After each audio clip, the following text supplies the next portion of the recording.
వరంగల్లోని జిల్లా కోర్టులో బాంబు బెదిరింపులు స్థానికంగా కలకలం రేపుతున్నాయి. న్యాయస్థానం అధికారిక ఈమెయిల్కు బాంబు ఉన్నట్లు సందేశం రావడంతో ఒక్కసారిగా అందరూ భయాందోళనకు గురయ్యారు. దీంతో కోర్టు సిబ్బంది వెంటనే పోలీసులకు సమాచారం అందించడంతో బాంబ్ స్క్వాడ్, డాగ్ స్క్వాడ్ బృందాలతో తనిఖీలు చేపట్టారు. కోర్టు సముదాయంలో పోలీసులు కట్టుదిట్టమైన భద్రత ఏర్పాటు చేశారు. మెయిల్ ఎవరు పంపించారనే కోణంలో పోలీసులు దర్యాప్తు చేపట్టారు. 10 గంటల 7 నిమిషాల ప్రాంతంలో మన ఫ్యామిలీ కోర్టు మేడం మెయిల్కి ఈ బాంబు థ్రెటనింగ్ మెయిల్ రావడం జరిగింది. మేము ఇమీడియట్గా మా బాంబు డిస్పోల్ టీం సహాయంతో మొత్తం కోర్టు ప్రెమిసెస్ అంతా వెరిఫై చేయడం జరిగింది. ప్రస్తుతానికైతే ఎలాంటి సస్పీషియస్ దొరకలేదండి. ఏదైనా ఇంకేమైనా సమాచారం ఉన్నా నేను తర్వాత ఇస్తాను. ఈ వరంగల్ హనుమకొండ జిల్లా కోర్టుల్లో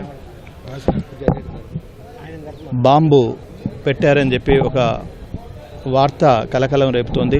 తరచుగా ఇలాంటి మెయిల్స్, బెదిరింపు కాల్లు వస్తున్నాయి.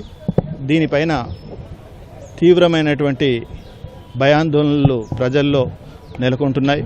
ఇటువంటి కాల్స్ ఎక్కడి నుండి వస్తున్నాయి, మరి ఏ అజ్ఞాత వ్యక్తుల నుండి వస్తున్నట్లయితే వాళ్ళను వెంటనే శోధించి కనుక్కొని వారిపైన చర్యలు తీసుకోవాల్సినటువంటి అవసరం ఉంది.